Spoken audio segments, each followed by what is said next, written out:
दोस्तों वैसे तो यूएन करंट सर्कमस्टांसिस में अपनी रेलिवेंसी खो चुका है because it's inability to stop major conflicts, security council been paralyzed, and financial crisis and structural issues भी देखने को मिलते हैं। आउटडेटेड स्ट्रक्चर है, it does not reflect 21st century geopolitical realities, जहां केवल 5 देश मिलकर पूरे विश्व का फेथ निर्धारित करते हों। Means I am talking particularly about the exclusion of major powers like India, like Brazil from the permanent seat, from the decision making, from the veto or from the whatsoever. So आप देखेंगे effectiveness नहीं है, but still we have to admit it's it it remains a crucial body for international dialogue।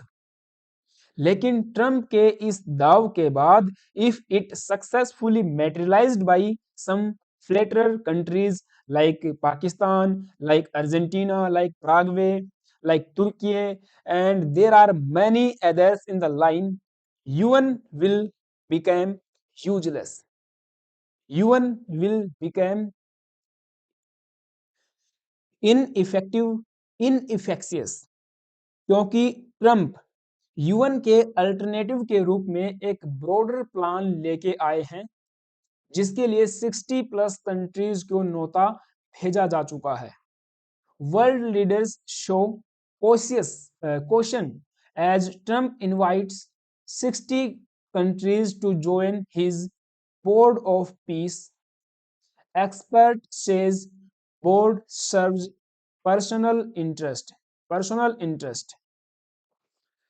So basically Trump Gaza में lasting piece sustain करने के नाम पे एक बोर्ड ऑफ पीस नामक अंतरराष्ट्रीय संगठन बनाने जा रहे हैं which will work in Gaza and beyond Gaza after the reconstruction in the distorted areas of Gaza. इनका कहना है कि गाजा में रिकंस्ट्रक्शन हम करेंगे, इसके लिए दुनिया भर से पैसा फंडिंग आएगी, पैसा इकट्ठा करेंगे, बिलियंस ऑफ डॉलर यहाँ पे बनाए जाएंगे, एक फंड बनाया जाएगा एंड वो फिर गाजा में रिकंस्ट्रक्शन का काम करेगा जैसा कि ट्रंप ने पहले प्रपोज किया था। उन्होंने various type of phases propose किए थे for the lasting peace in Gaza and उन्हीं को इफेक्टिव ढंग से ये ग्राउंड लेवल पे इम्प्लीमेंट कर रहे हैं, जिसका सेकंड फेज भी अब शुरू हो चुका है एंड इसमें इजराइल पुश बैक कर रहा है ट्रंप को। नाउ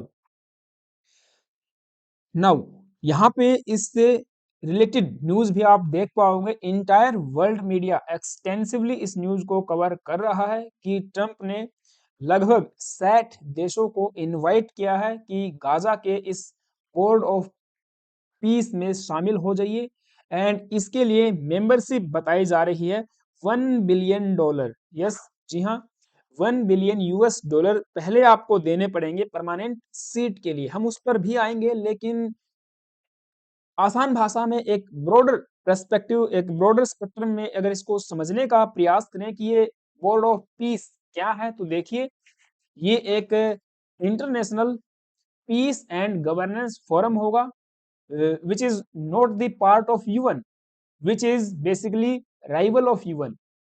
जी हाँ, यूनाइटेड नेशंस का अल्टरनेटिव के रूप में इसे डब किया जा रहा है, इसे प्रेसिडेंट ट्रंप का यूएन कहा जा रहा है। Board of piece dubbed Trump's United Nations. United Nations में बेसिकली आपको पता 5+10 मेंबर्स होते हैं सिक्योरिटी काउंसिल में। हालांकि जनरल असेंबली में आज के समय 193 कंट्रीज पार्ट हैं एंड वो एक ब्रॉडर स्पेक्ट्रम में लोगों को रिप्रेजेंट करता है, बट यहाँ पे ये president Trump, mister peace president Trump का यूएन होने वाला है। एंड इस बॉडी की बेसिकली जो रिलीज्ड डॉक्यूमेंट्स हैं उनके अकॉर्डिंग ये काम क्या करेगा? So it will oversee about post conflict reconstruction in Gaza and in other areas. It means ये काम करेगा बियॉन्ड गाजा, जो ग्लोबल कॉन्फ्लिक्ट्स आज के समय देखने को मिल रहे हैं वहां पे रिकंस्ट्रक्शन करने का काम, लास्टिंग पीस इस्टेब्लिश करने का काम।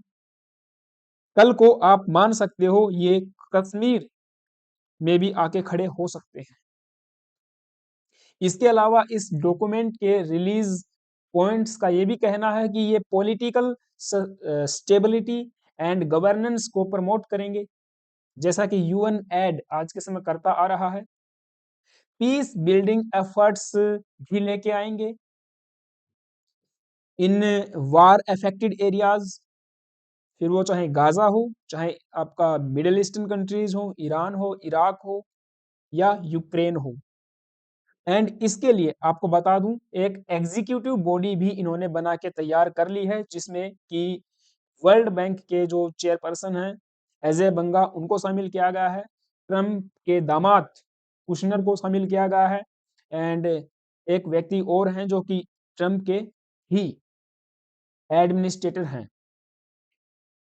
सो there are top technocrats who are the part of this Gaza board of peace executive board, ये आप देख पाओगे।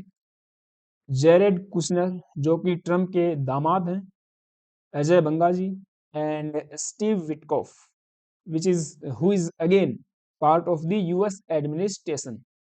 तो ये एग्जीक्यूटिव बोर्ड बनाया गया है, विल ओवरसी करेगा the work of a committee of the technocrats tasked with the temporary governance of Gaza and its reconstruction। and then उसके बाद गाजा में पीस बहाली करने के बाद ये बियॉन्ड गाजा पूरे विश्व में जितने भी कॉन्फ्लिक्ट चल रहे हैं वहां पर भी रिकंस्ट्रक्शन का काम करेंगे, वहां पर भी पीस बहाली का काम करेंगे। And also Marco Rubio and ये जो स्टीव विटकॉफ, ये सब टाइप के लोग इसके अंदर शामिल जो हैं किए गए हैं।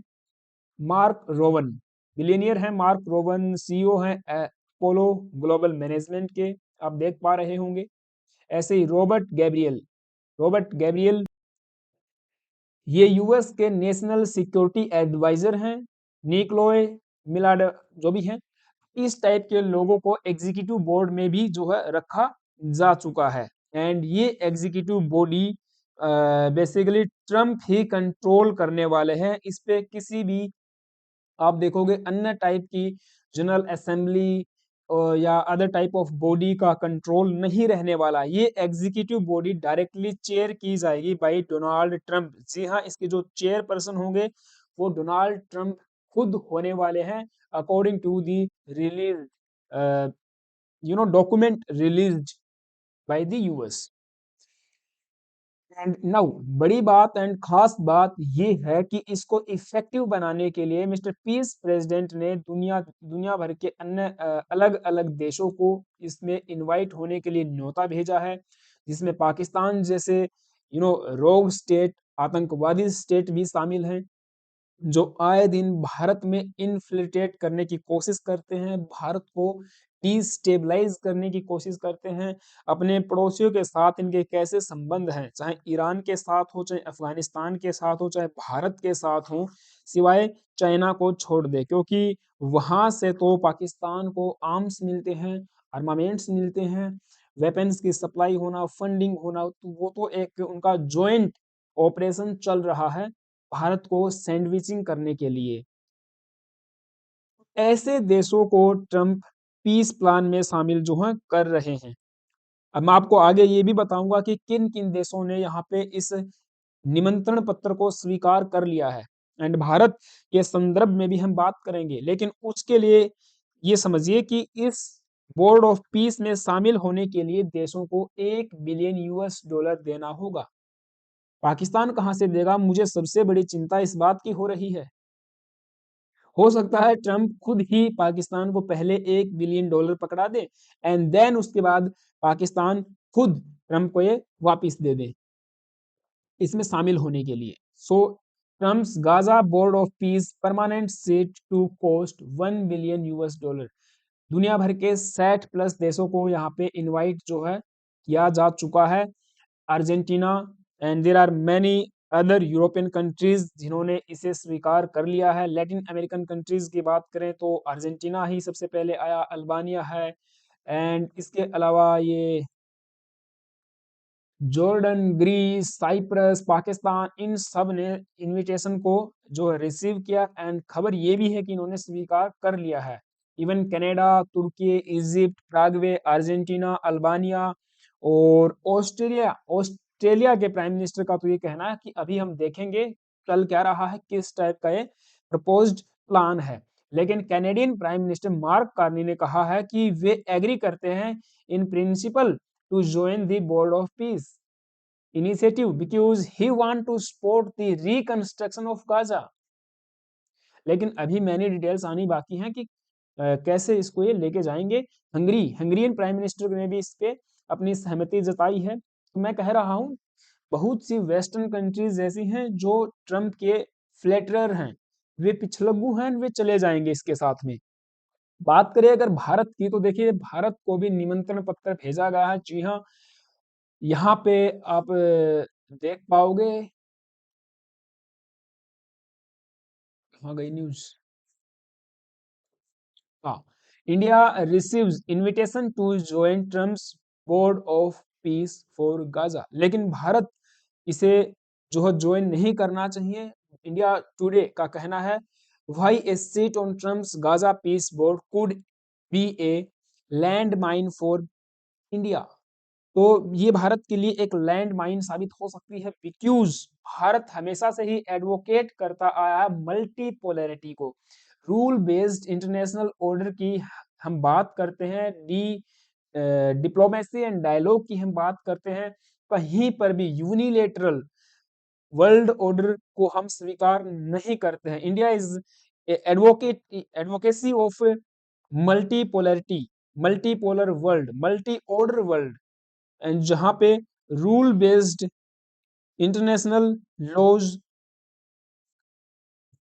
गवर्न करें रिलेशनशिप बिटवीन दी कंट्रीज। तो यहाँ पे एक्सपर्ट्स, जी हाँ, न केवल इंडियन एक्सपर्ट्स बल्कि चाइनीज भी ये कह रहे हैं कि ये ट्रम्प का जो प्लान है ये बेहुदा है एंड बकवास टाइप है।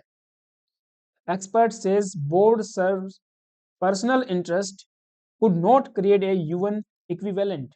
जिस टाइप की बॉडी यूएन है, हालांकि उसकी रेलिवेंसी कितनी है नहीं है वो एक अलग मैटर है, बट उस तरह का एक अंतरराष्ट्रीय संगठन ट्रम्प कभी नहीं बना सकते हैं। A Chinese expert pointed out that the so-called board mainly serve as to cater to the president Donald Trump की बात हो रही है personal interest and noted that potentially convening a group of countries would not create a UN equivalent and same Bharat के ही कुछ experts का भी यही मत सामने आया है कि भारत मल्टीपोलैरिटी में विश्वास करता है। तो ऐसे में इस ग्रुप के साथ जाना टाइट रोप पे चलने के बराबर होगा। यहाँ आप देखिए for decades India has spoken the language of multilateralism constantly, we are defending the primacy of United Nations while simultaneously हमने पुश किया है for its reforms to reflect contemporary global realities of the global south and हम पूरे विश्व की बात कर सकते हैं। यदि ये ट्रम्प का प्लान सक्सेसफुल हो जाता है, अगर ये कुछ कंट्रीज के साथ मिलकर एक ऐसा प्लान तैयार कर लेते हैं, कुछ फंडिंग भी रेज कर लेते हैं, तो it is very very different from UN and ये पैसे का कंट्रोल होगा केवल और केवल प्रेसिडेंट ट्रम्प के पास में। जो ट्रस्टी हैं वे मिस्टर प्रेसिडेंट ट्रम्प होंगे और कोई नहीं होने वाला है। क्योंकि यूएन में अगर आप देखोगे there are several bodies, several organizations which are currently working under the United Nations उनके जो चार्टर्स हैं, जो एक्ट्स हैं, उनके तहत उनको बनाया गया है।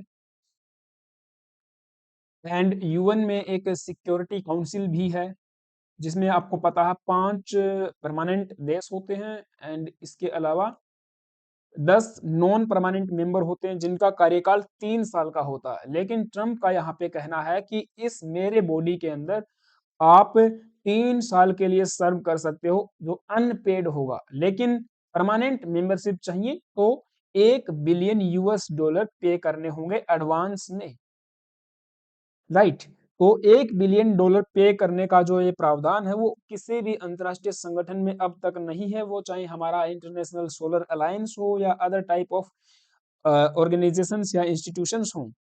यहाँ पे बात आती है कंट्रोल की। ट्रम्प बेसिकली एक एक पर्सन सेंट्रिक बॉडी बनाने की बात कर रहे हैं, जबकि यहाँ पर आपको पता है ये जनरल असेंबली में 193 मेंबर्स हैं, सबको रिप्रेजेंटेशन मिलता है, 2-2 साल का होता है। एंड देन उसके बाद आप परमानेंट सॉरी जो सिक्योरिटी काउंसिल का भी हिस्सा बन सकते हो। हाँ, जनरल असेंबली में आप अपने परमानेंट रिप्रेजेंटेटिव यहाँ पे भेजते हो, जो हमेशा एट ए टाइम आपको रिप्रेजेंट करेगा जनरल असेंबली में। लेकिन यहाँ ट्रम्प के साथ कुछ ऐसा नहीं होने वाला है। ट्रम्प का कहना है कि मेंबरशिप आपको लेनी है तो पैसा देना पड़ेगा।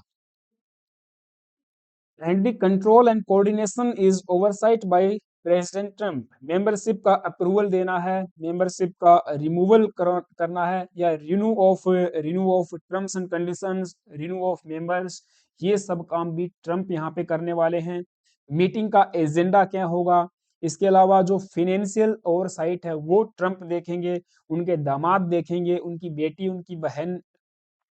एंड ये बेसिकली आप देखोगे तो one person centric body means बन जाएगी, rather than the rule based international organisation.